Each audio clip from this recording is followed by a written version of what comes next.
नमस्कार, स्वागत है आप सभी का देश देशांतर के आज के अंक में। मैं हूं आपके साथ अमृता चौरसिया। केंद्रीय शिक्षा मंत्रालय ने देश के सभी राज्यों और केंद्र शासित प्रदेशों के लिए परफॉर्मेंस ग्रेडिंग इंडेक्स 2019-20 जारी किया है।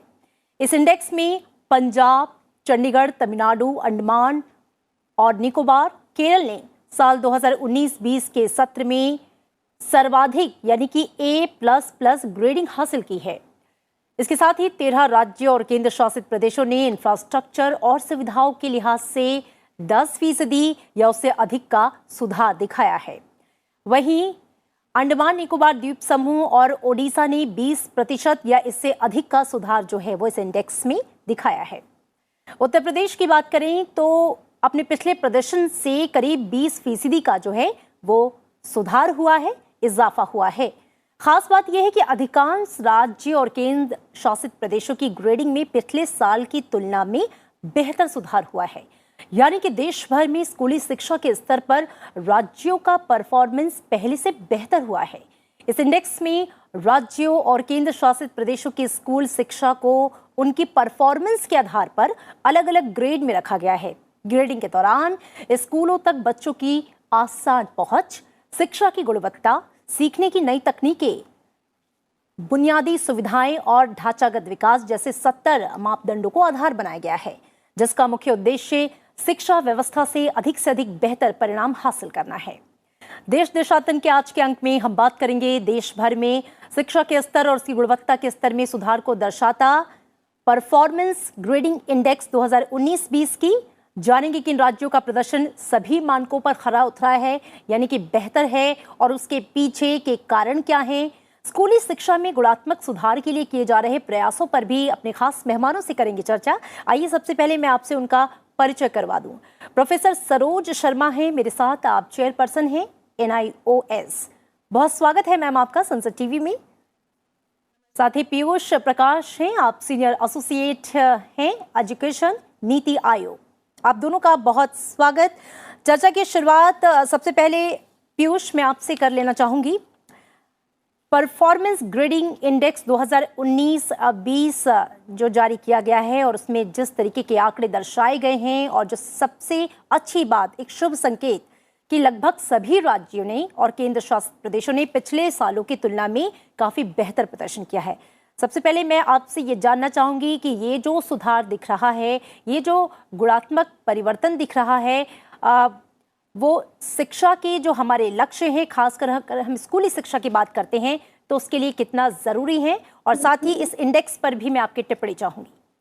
जी, थैंक यू मुझे यहाँ पे अपने व्यूज शेयर करने के लिए फॉर परफॉर्मेंस ग्रेडिंग इंडेक्स। तो परफॉर्मेंस ग्रेडिंग इंडेक्स को हम लोग शॉर्ट में PGI भी बोलते हैं, जस्ट बोलचाल की भाषा में जो एजुकेशन में लोग हैं। सो PGI एक ऐसे प्रिंसिपल से निकला हुआ टूल है जिससे आप एजुकेशन की गुणवत्ता को कैसे आंक सकते हैं।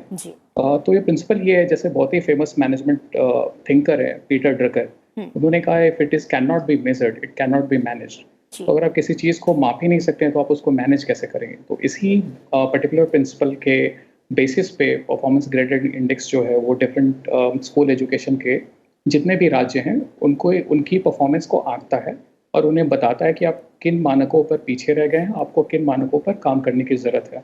जैसा कि आपने स्टार्टिंग में बताया, तो ये 5 ब्रॉड जो कैटेगरीज है जिनमें राज्यों की जो परफॉर्मेंस है उनको आंका जाता है, वो है आपका लर्निंग आउटकम्स, कि आपके बच्चे पढ़ाई में एग्जैक्टली कितना कर रहे हैं। तो इसमें जो नेशनल अचीवमेंट सर्वे जो NCERT हर एक 3 साल पे कराती है, उसके मार्क्स हर एक स्टेट के देखे जाते हैं और उस पर उनके नंबर लगते हैं कि इस स्टेट ने लर्निंग आउटकम्स पे क्या परफॉर्म किया। जो दूसरा मानक है वो है एक्सेस का, कि स्कूली शिक्षा कितने बच्चों तक पहुंच पा रही है, कितनी सुगम तरीके से पहुंच पा रही है, क्या कहीं दूर दराज इलाकों में स्कूल है या नहीं। तीसरा है आपका इंफ्रास्ट्रक्चर का, जिसमें कि जो मूलभूत ढांचे होते हैं स्कूल में, वो आपके ड्रिंकिंग वाटर से लेके टॉयलेट से लेके इलेक्ट्रिसिटी, ये सारी सुविधाएं उपलब्ध हैं कि नहीं। और जो चौथा मानक है वो इक्विटी का, कि अगर कोई जनरल कैटेगरी का बच्चा अगर 70% नंबर ला रहा है, तो जो पिछले वर्ग से लोग आते हैं उनके परसेंटेज कितने हैं, उनके बीच का जो डिफरेंस है वो कम हो रहा है कि नहीं जी। तो ये एक जो सामाजिक इक्विटी की बात है वो काफ़ी इसमें दर्शाया गया है। और फाइनली एक गवर्नेंस स्ट्रक्चर, तो ये सारी चीज़ें तभी सक्सेसफुल होंगी जब आपके गवर्नेंस के मैकेनिज्म बिल्कुल प्लेस सही से उसमें यूज़ हो रहे हैं। फॉर एग्जांपल आपके टीचर्स हैं कि नहीं, उनकी अटेंडेंस कितनी है, क्या आपके जो ब्लॉक रिसोर्स पर्सन होते हैं वो स्कूलों में विजिट करने जा पा रहे हैं कि नहीं, आपके जो टेक्स्ट बुक हैं वो बच्चों तक जल्द से जल्द टाइम में फ्री ऑफ कॉस्ट पहुंच पा रही है कि नहीं। तो ये सारी सुविधाओं को पहुंचने के लिए जो मैकेनिज्म है, इन पे सारे राज्यों को आंका जाता है और इसके बेसिस पे एक प्रोजेक्ट अप्रूवल बोर्ड मीटिंग होती है जो हर एक फाइनेंशियल ईयर के स्टार्टिंग में हर एक स्टेट के साथ की जाती है और हमें नीति आयोग से भी वहाँ पे एज अ गेस्ट बुलाया जाता है। तो उस मीटिंग में हमने देखा है कि आपके जो पिछले जितने भी परफॉर्मेंस है उनके बेसिस पे आपसे सवाल पूछे जाते हैं कि आप कहाँ पीछे रह गए, क्यों पीछे रह गए, आपको किसी प्रकार की सहायता चाहिए क्या, किसी प्रकार का टेक्निकल सपोर्ट चाहिए, और उसके बेसिस पे फिर आप उनको हैंड होल्डिंग करते हैं, उनके साथ मिलकर काम करते हैं और उनको आगे जाने के लिए मदद करते हैं, उनके साथ एक साथी बन के काम करते हैं। तो ये पूरा एक कॉन्टेक्स्ट है पीजीआई का जो मैंने आपके द्वारा श्रोताओं तक पहुंचाना चाहता था, सो दैट उनको भी पता चले कि कैसे नई चीज़ हमने एक रिफॉर्म स्टार्ट किया है। बिल्कुल पीयूष, बहुत ही अच्छे से आपने बताया कि किस तरीके से ये जो 70 पैरामीटर्स हालांकि उसमें रखे गए हैं, लेकिन ये जो 5 मुख्य जो आपने मानक बताए किस तरीके से ये परफॉर्मेंस ग्रेडिंग इंडेक्स दरअसल निकाला जाता है और उसके लिए मापदंड क्या है। प्रोफेसर सरोज शर्मा, मैं आपका रुख करना चाहूंगी। अगर हम इन 5 मानकों की बात करें जिनके आधार पर ये परफॉर्मेंस ग्रेडिंग इंडेक्स सभी राज्यों केंद्र शासित जो प्रदेश है उनकी स्कूली शिक्षा के स्तर को का मूल्यांकन करने के लिए और उसे और बेहतर बनाने के लिए, मैं आपसे समझना चाहूंगी कि ये इंडेक्स दरअसल इसका ये जो तीसरा संस्करण है कितना महत्वपूर्ण हो जाता है, क्योंकि जैसा कि पीयूष ने भी कहा कि जब तक आप किसी चीज़ को माप नहीं सकते, आप उसको मैनेजमेंट उसका जो है वो नहीं कर सकती, कैसे उसको मैनेज किया जाए, तो उस लिहाज से ये कितना महत्वपूर्ण हो जाता है।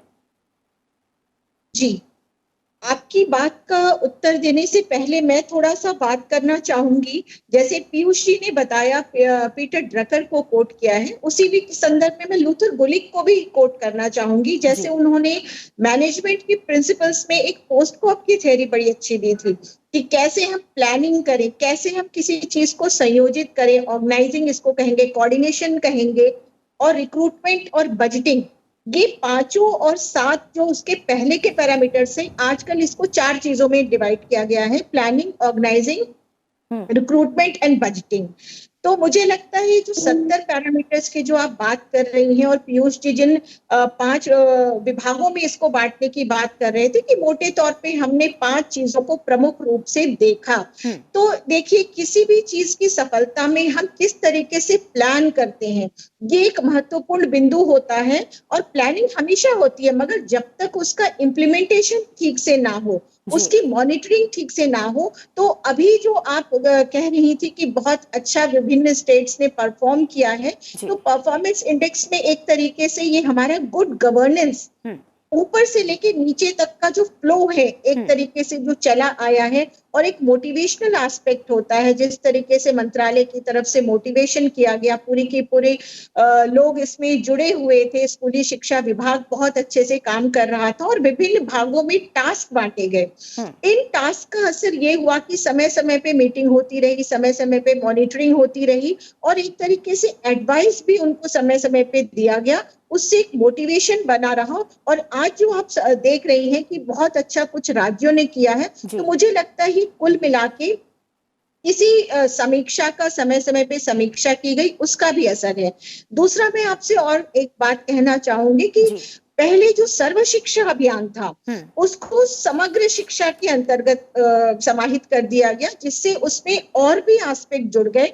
और सर्व शिक्षा जब समग्र शिक्षा में आ गया, तो उसमें होलिस्टिक डेवलपमेंट का भी एक कंपोनेंट आया। हमने टीचर्स को भी ट्रेन किया, इन सारी चीजों को, कैपेसिटी बिल्डिंग भी हुई टीचर्स की।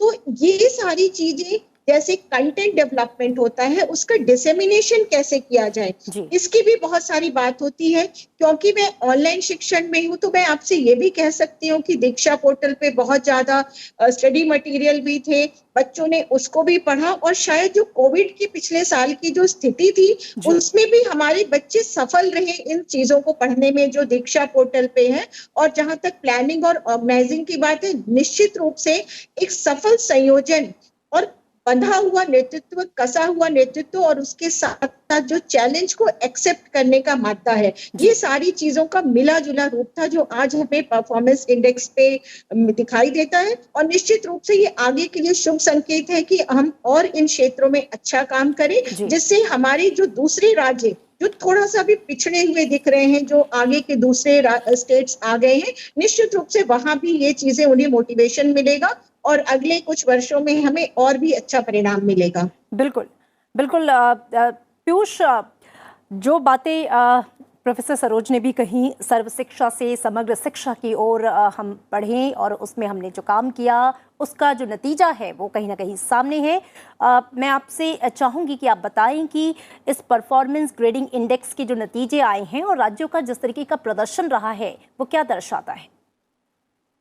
अगर आप देखेंगे, जो भी प्रोफेसर शर्मा भी बता रहे थे कि जब तक आप उनको एक पूरा मोटिवेशन, एक लीडरशिप, एक नेतृत्व मिला और उनके पास एक चैलेंज था कि अभी देखिए आप यहाँ पे हैं और आपको आगे बढ़ने की ज़रूरत है। तो ये जो कांस्टेंट मॉनिटरिंग होती है और आपके साथ एनुअल बेसिस पे, मंथली, वीकली बेसिस पे अगर कोई डिस्कशन हो रहे हैं जो आपके मतलब फॉर एग्जांपल अगर सेंट्रल गवर्नमेंट ने गाइडलाइन बनाई कि आप इन सारे पैरामीटर्स पे आप पीछे हैं, आपको थोड़ा परफॉर्म करना है, तो जो स्टेट के जो डिपार्टमेंट्स हैं, एजुकेशन डिपार्टमेंट, उनके जो अधिकारी हैं वो अपने डिस्ट्रिक्ट के जो जिला अधिकारी होते हैं, जो डिस्ट्रिक्ट शिक्षा डीईओ होते हैं, डिस्ट्रिक्ट एजुकेशन ऑफिसर, उनके साथ उनकी लगातार निरंतर मंथली मीटिंग्स वगैरह, रिव्यू मीटिंग चलती रहती है। वही सेम चीज़ परकोलेट होता है आपको नीचे आपके ब्लॉक लेवल पे, आपके स्कूल लेवल पे जो एचएम्स होते हैं वो इन चीज़ों को सीरियसली लेना स्टार्ट करते हैं और एक मोटिवेशन, एक जोश भी बनता है। उनको लगता है कि हाँ नहीं, हमें अच्छा परफॉर्म करना है, हमें जिस स्टेट से अच्छे आगे जाना है। तो वो एक हेल्दी कंपटीशन का जो माहौल है, that is also very important. तो ये एक, मैं कहूँगा, बहुत सारी चीज़ों का मिश्रण है जिसके कारण हम ये इम्प्रूवमेंट देख रहे हैं। बट इसमें सबसे बड़ा जो रोल प्ले हुआ ये है कि आपकी परफॉर्मेंस को हर एक डिफरेंट क्षेत्रों में मापा जा रहा है और आपको उसके साथ बार बार आपकी रिव्यू हो रही है। तो आप फील करते हैं कि अच्छा, मुझे इसमें तो आगे करना है, मैं काफ़ी पीछे हूँ। तो ये मोटिवेशन का जो फैक्टर है इस तरीके से काफ़ी अच्छा प्ले कर रहा है और राज्यों ने काफ़ी अच्छा परफॉर्म किया और होपफुली जो ऐसे हम अगर इन्हें रेगुलर ट्रैक करते रहें तो आगे और इम्प्रूवमेंट होगी। बिल्कुल बिल्कुल। प्रोफेसर सरोज, आपने सर्व शिक्षा से समग्र शिक्षा की भी बात की और इसकी कंट्रीब्यूशन को बहुत ही बेहतर तरीके से बताया भी। नई शिक्षा नीति की अगर हम बात करें, जिसमें ये बात है कि किस तरीके से शिक्षा को इनोवेटिव बनाना है, इंटरेस्टिंग बनाना है और दरअसल वो हर वो तरीके जो छात्रों की सीखने की ललक को और ज़्यादा पैदा करें। जो नई शिक्षा नीति में जिन बातों का जिक्र है वो कितनी महत्वपूर्ण हो जाती हैं जब हम चाहे स्कूली शिक्षा की अगर बात कर रहे हों या फिर उच्च शिक्षा की भी बात करें, उनकी परफॉर्मेंस में बढ़ोतरी के लिए?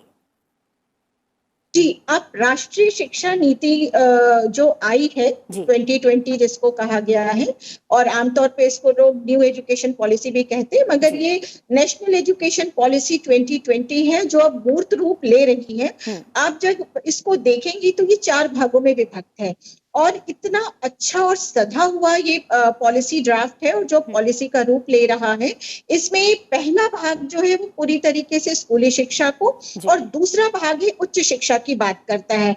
आप जिस इंफ्रास्ट्रक्चर की बात कर रही है, इसमें सिर्फ एक जमीनी इंफ्रास्ट्रक्चर, जियो मैपिंग या डेमोग्राफिक की ही बात नहीं की गई है, डिजिटल इंफ्रास्ट्रक्चर की भी बात बहुत अच्छे से की गई है। उसके साथ साथ कंटेंट डेवलपमेंट, मुझसे पहले जो स्पीकर कह रहे थे कि हम एक्सेस और इक्विटी की बात करते हैं, पूरी तरीके से ये जो ड्राफ्ट है 5 प्रमुख बिंदुओं पे निर्धारित है। Access, equity, quality, digital infrastructure और वैल्यू इनकलकेशन। इसमें देखिए एक्सेस पे बात हुई है कि हम 3 से 18 साल तक बढ़े। जो पहले ही सर्व शिक्षा अभियान था 6 से 14 वर्ष के बच्चों के लिए, उसका एक्सपेंशन कर दिया गया है और जो एडल्ट एजुकेशन था वो ओपन बेसिक एजुकेशन की तरह वो बाल वाटिका और आंगनवाड़ी से शुरू हो रहा है। 3 मंत्रालयों के सहयोग से प्रारंभिक शिक्षा की बात की गई है और विभिन्न स्तर इसमें बनाए गए हैं कि 5+3+4 की जो बात की गई है, 3+4। तो ये जो विभिन्न स्तर हैं, हर स्तर पे अच्छे शिक्षक किस प्रकार आए, हर स्तर पे किस तरीके से कैसे एक्सेस हो, बच्चों का एनरोलमेंट हो।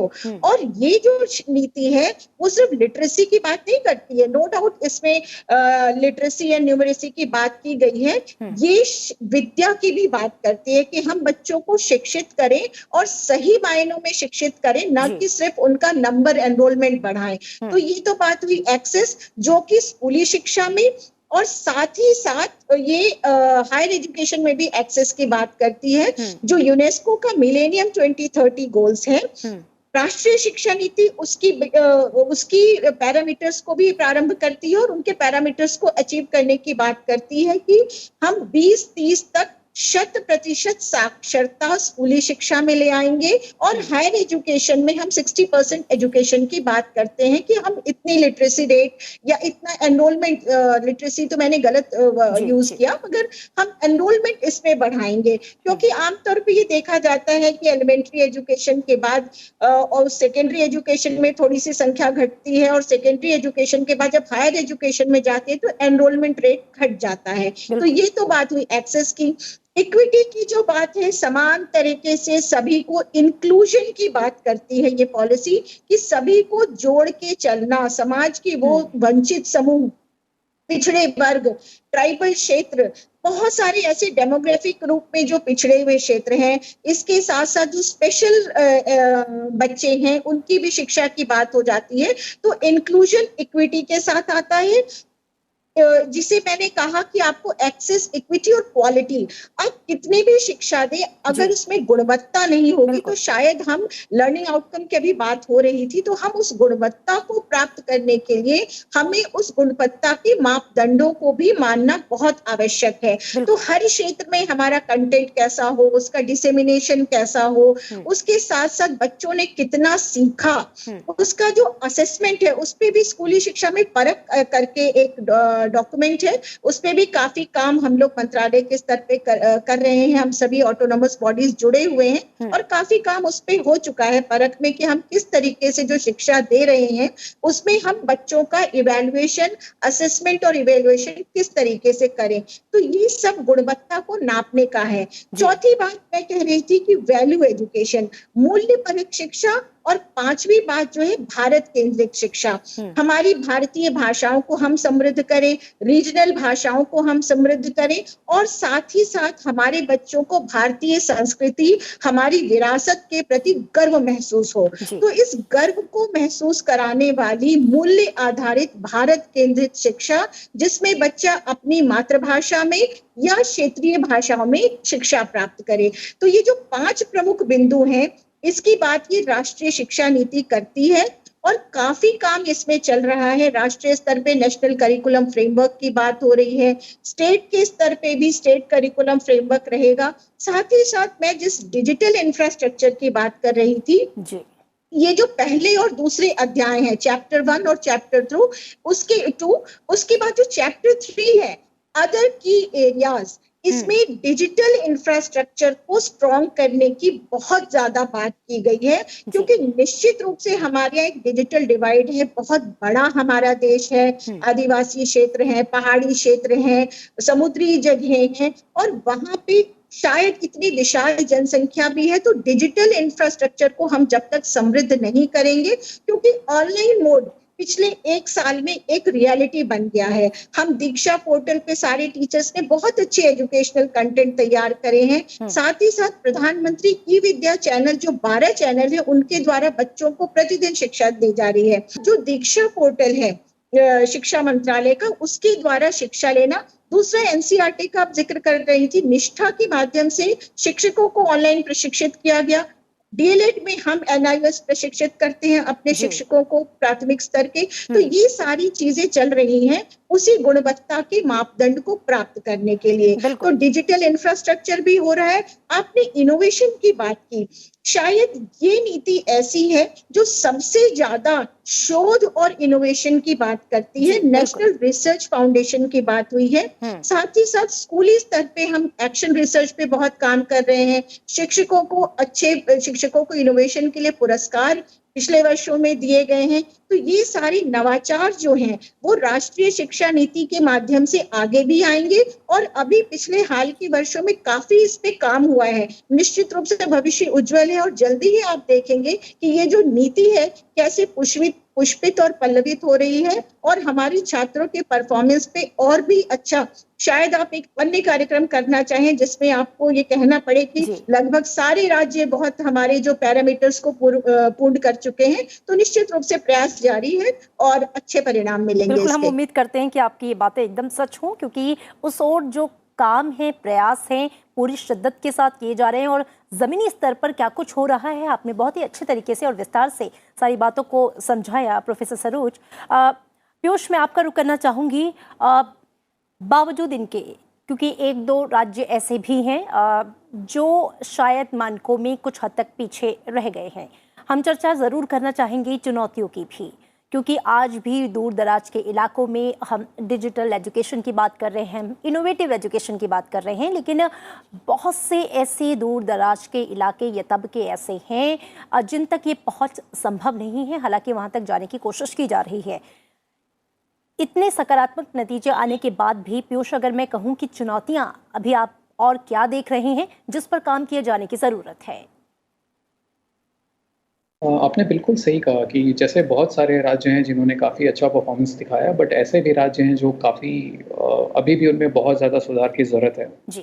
बट ये जो हमारा पूरा पीजीआई प्रोसेस है ये हमेशा इंक्रीमेंटल चेंज देखता है कि आप जब पहले जहाँ थे वहाँ से आपने कितना इम्प्रूवमेंट दिखाया और उसकी अप्रिशिएशन होती है, बट साथ ही साथ आपको ये भी देखा जाता है कि कहाँ पे आप पीछे हो रहे हैं और किस तरीक़ों से आपको उसमें सपोर्ट किया जाए। जो मैं आपको स्टार्टिंग में PAB मिनट्स की मीटिंग की बात कर रहा था, प्रोजेक्ट अप्रूवल बोर्ड, तो वहाँ पे देखा जाता है कि आप किस एरिया में, इनफैक्ट पीजीआई इंडेक्स पे काफ़ी 10, 15, 20, 25 मिनट की चर्चा होती है कि किस पर्टिकुलर इंडिकेटर पे आप पीछे रह गए हैं, किस प्रकार की सपोर्ट चाहिए।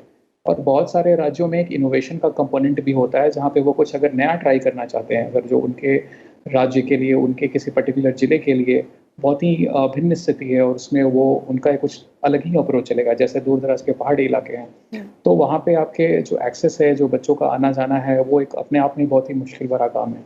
वहाँ पे इंटरनेट की फैसिलिटी ही दे पाना बहुत मुश्किल काम है। तो क्या वहाँ पे कुछ नए इनोवेशंस हो सकते हैं? जैसे मैं आपको बताऊँ तो बहुत जगह जहाँ पे आपके दूरदर्शन या बाकी जो वेब बेस्ड इंटरवेंशन हो रहे थे डिजिटल के लिए भी, बहुत सारे राज्यों ने जो लोकल डिश टीवी होते हैं, जो लोकल केबल चैनल होते हैं, उनका यूज़ किया, क्योंकि उनके कॉन्टेक्स्ट में, उनके परिस्थिति में वो सबसे कारगर तरीका था जिससे वो शिक्षा पहुंचा पा रहे थे।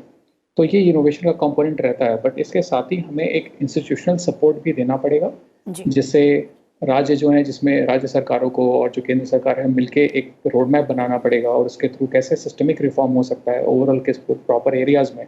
जैसे आप देखेंगे बहुत सारे राज्यों में टीचर्स आपको सरप्लस मिलेंगे, बट कुछ ऐसे स्कूल मिलेंगे जहाँ पे टीचर्स की कमी है। तो क्या हम टीचर्स का रैशनलाइजेशन कर सकते हैं? क्या हम एक ऐसा पोर्टल बना सकते हैं जिसपे हम लोग देख सके कहाँ पे टीचर्स ज़्यादा हैं, कहाँ पे कम है, कैसे एक इम्पार्शियल वे में ऑब्जेक्टिव तरीके से टीचर्स का वहाँ पे प्लेसमेंट हो सकता है। तो ये सारे बहुत ऐसे इनोवेशंस हैं जो कि अभी भी यूज़ हो रहे हैं। ये रिकमेंडेशन जाते हैं स्टेट गवर्नमेंट्स को और वो उस पर अमल भी करते हैं। जैसे मध्य प्रदेश ने काफ़ी बड़ा टीचर रैशनलाइजेशन का एक प्रोग्राम किया। अब उनके जो स्थिति थी, जो पीपल टीचर रेशियो होता है, वो काफ़ी सुधर गई है। उसमें एक बच्चे के ऊपर, मतलब एक टीचर कितने बच्चों को पढ़ा रहा है, उसका जो रेशियो था वो कम हो गया है। अब वो एक टीचर ज़्यादा बच्चों के ऊपर ध्यान दे पा रहा है। तो ऐसे वाले इनोवेशंस चले हुए हैं और चल रहे हैं। और ऑब्वियसली क्योंकि ये आपने भी देखा, ये 3 साल पहले ही स्टार्ट हुआ है और चेंज आने में थोड़ा टाइम लगेगा, बट अच्छी बात ये है कि हर एक राज्य ने कुछ ना कुछ इम्प्रूवमेंट अपने डिफरेंट पैरामीटर्स पे दिखाया। बिल्कुल बिल्कुल, और ये इम्प्रूवमेंट बहुत मायने रखता है आगे की तस्वीर को भी बयां करने के लिए। प्रोफेसर सरोज, हम चुनौतियों की बात कर रहे हैं। पीयूष जी ने जैसा कि जिक्र किया कि शिक्षकों का या टीचर्सों का जो रैशनलाइजेशन है वो भी बहुत ज़रूरी है, लेकिन इनकी भी गुणवत्ता, टीचर्स की गुणवत्ता भी अपने आप में बहुत इम्पॉर्टेंट और मायने रखती है। मैं आपसे ज़रूर समझना चाहूँगी कि इस स्तर पर भी क्या काम हो रहे हैं और इसके अलावा जो चुनौतियाँ आपको भी नज़र आ रही हैं जिस पर अभी कुछ कदम उठाए जाने की ज़रूरत हो। जी देखिए, भारत में बड़ी संख्या में किशोर वय के विद्यार्थी हैं और बहुत बड़ा देश है। हमारे पास बहुत सारी चुनौतियां हैं, चाहे मौसम को लेके हो, चाहे डेमोग्राफिक चुनौतियां हो, चाहे हम एक डेवलपिंग देश हैं और हम करवटें बदल रहे हैं, हम विकास की तरफ बढ़ रहे हैं।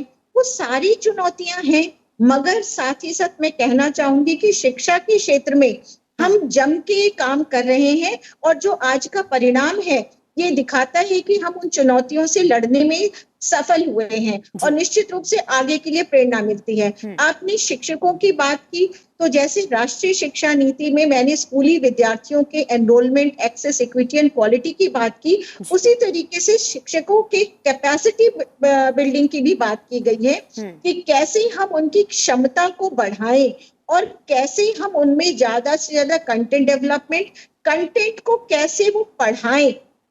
आजकल नए नए नवाचार आ रहे हैं। आपने इनोवेशन की बात की थी, कुछ दिनों पहले प्रधानमंत्री जी ने टॉय मेकिंग की भी बात की थी, कैसे हम खिलौनों के द्वारा, गेमिंग के द्वारा, आर्टिफिशियल इंटेलिजेंस के द्वारा, कोडिंग के द्वारा, देखिए शिक्षा तो है ही, हम अपने देश में ठीक है हम विकास कर रहे हैं मगर हम मंगल तक भी जाने का मादा रखते हैं, मंगल ग्रह तक। उसी तरीके से शिक्षा के क्षेत्र में हम निश्चित रूप से ग्रास रूट लेवल पर भी हम प्रयास जारी है हमारा, चाहे वीडियो स्तर पे हो या क्लस्टर स्कूलिंग की बात हो रही है, गवर्नेंस की बात हो रही है, कैसे हम ग्राम पंचायतों को जोड़े, उस स्तर पे ग्रास रूट लेवल पे शिक्षा को हम उन्नत दिशा में ले, साथ ही साथ पूरी दुनिया में जो अभी चीजें हैं, चाहे कोडिंग है, गेमिंग है, आर्टिफिशियल इंटेलिजेंस है, उसका ज्ञान भी हम बच्चों को दें। तो ये जिसमें एक दो तरफा प्रगति होगी, एक तरफ तो इंडिया स्ट्रिक एजुकेशन हो, साथ ही साथ ग्लोबल स्तर पे वो ना पिछड़े। तो इसमें टॉय मेकिंग है, कोडिंग है, इन सारी चीजों के द्वारा भी शिक्षकों को प्रशिक्षित किया जाए, वो डिजिटल चीजों से परिचित हो सके, वो कक्षा में स्मार्ट बोर्ड, स्मार्ट कैंपस रख रहे और कक्षा में उसके द्वारा भी पढ़ाएं, वीडियो, ऑडियो वीडियो एड्स को यूज करना चाहें। तो इन सारी चीजों के लिए क्लासरूम मैनेजमेंट, साथ ही साथ किस तरीके से ग्लोबल लेवल पे उन चीजों को शिक्षा में हम लाएं, तो शिक्षकों का कैपेसिटी बिल्डिंग पे ये राष्ट्रीय शिक्षा नीति बहुत ज्यादा जोर देती है। और जैसे मैंने आपको निष्ठा की बात करी, और साथ ही साथ NIOS के स्तर पर भी DLH के शिक्षकों को ऑनलाइन मोड से प्रशिक्षित किया जा रहा है। इस राष्ट्रीय शिक्षा नीति में कस्तूरबा गांधी स्कूल की भी बात की गई है, साथ ही साथ इंक्लूजन की बात बहुत की गई है। जो दिव्यांग बच्चे हैं उनके लिए भी स्कूलों की बात की गई है, बोर्डिंग स्कूल की भी बात की गई है कि जी बिल्कुल जिला स्तर पे हो, नवोदय विद्यालय के स्तर बिल्कुल। तो जमीनी स्तर पर प्रोफेसर सरोज, तो जैसा कि आपने भी बताया कि काफी प्रयास किए जा रहे हैं, और चाहे हम इस परफॉर्मेंस ग्रेडिंग इंडेक्स की बात करें, इसके जो नतीजे आए हैं वो प्रयास परीक्षित भी हो रहे हैं, दिखाई भी दे रहे हैं। पीयूष, चूंकि अब वक्त कम है, मैं चाहूंगी क्लोजिंग कमेंट के साथ अपनी बात रखें, लेकिन इसमें मैं एक चीज़ और महत्वपूर्ण जो बिंदु था वो छूटा कि पेंडेमिक का जो ये दौर है, पिछले 1.5-2 साल से हमारे बच्चे, उनकी शिक्षा जो है और शिक्षा का जो रूप स्वरूप है वो काफ़ी बदला महामारी के इस दौर में। ऐसे में किस तरह के प्रयास अभी किए जा रहे हैं ताकि इन परिस्थितियों में भी जो हमारा लक्ष्य है उसे प्राप्त किया जाए, अगर हम फ्यूचर ओरिएंटेड होकर बात करें? जी, आपने बहुत ही सही बात की। जैसे अभी पैंडेमिक के कारण स्कूल्स बंद हो रहे हैं और बहुत जगहों तक शिक्षा पूरी अच्छे तरीके से नहीं पहुंच पा रही है, जबकि बहुत स्टेट्स कोशिश कर रहे हैं और पहुंचाने की। तो अगर ये नहीं पहुंचेगी तो बच्चों का जो लर्निंग आउटकम्स वो फिर से पीछे होगा, और अगर स्टेट के जब परफॉर्मेंस देखेंगे तो शायद वो अगले इस बार के कंपैरिजन में थोड़ा नीचे हो जाए। तो इसके लिए 2 माध्यम से तरीके चल रहे हैं, जो शायद मैंने पहले भी कभी डिस्कस किया है कि एक तो हमारा ऑब्वियसली ऑनलाइन मोड है, एक ऑफलाइन मोड है। तो हर एक स्टेट ने अपनी अपनी स्ट्रैटेजी बनाई है अपने तरीके से कि वहाँ पे क्या चैलेंजेस है। जो कंटेंट है वो डेवलप हुआ है, बहुत सारे कंटेंट पहले से थे, और डिजिटली जहाँ भी पॉसिबल है वहाँ उससे पहुँचाया गया है। और ऑफलाइन मेथड में बहुत सारे स्टेट्स ने अपने वर्कशीट्स, हर एक आपके जो क्या आपको सीखना है उसके हिसाब से लर्निंग आउटकम्स के बेसिस पे वर्कशीट्स बनाई है और बच्चों तक घर जाके डिस्ट्रीब्यूट हुई है, या बच्चे स्कूल जाके उन वर्कशीट्स को कलेक्ट किया है। तो इस प्रकार की 2 प्रणाली के तहत शिक्षा पहुंचाने की पूरी कोशिश करी जा रही है। जबकि हालांकि अभी पिछले 1-1.5 महीने में ये थोड़ा काम रुका हुआ था पैंडेमिक, क्योंकि अपने बिल्कुल जोर पे था। बिल्कुल। तो अभी लेकिन जो आगे का रास्ता है, अब सब स्टेट ने कुछ ऐसा कर रहे हैं कि अपने पूरे 1 साल भर का एक स्ट्रैटेजी बना रहे हैं कि अगर स्कूल बंद हो और स्कूल खुलें, अगर दोनों ही सिनेरियोज में बहुत सारे सिनेरियोज डिफाइन हो रहे हैं, सिनेरियो 1, सिनेरियो 2, सिनेरियो बिल्कुल। 3, इसके हिसाब से लोग प्लान कर रहे इन हैं। तो इससे चुनौतियों में हमें क्या शिक्षा बेहतर व्यवस्था हो ने भी सकता सीखा है, और क्या उस पे काम बेहतर किया। विकल्प हो सकते हैं, उस पर काम हो रहा है। पीयूष गोयल, आपका और प्रोफेसर सरोज शर्मा, बहुत ही बेहतरीन तरीके से आप दोनों ने ही अपनी बातों को रखा। परफॉर्मेंस ग्रेडिंग इंडेक्स की इम्पोर्टेंस को किस तरीके से आपने समझाया, और शिक्षा में गुणात्मक सुधार लाने के लिए जो प्रयास जमीनी स्तर पर किए जा रहे हैं, ये सारी बातें आज चर्चा के दौरान आई। इसी के साथ देश देशांतर के आज के अंक में इतना ही। आप दोनों खास मेहमानों का शुक्रिया। नमस्कार।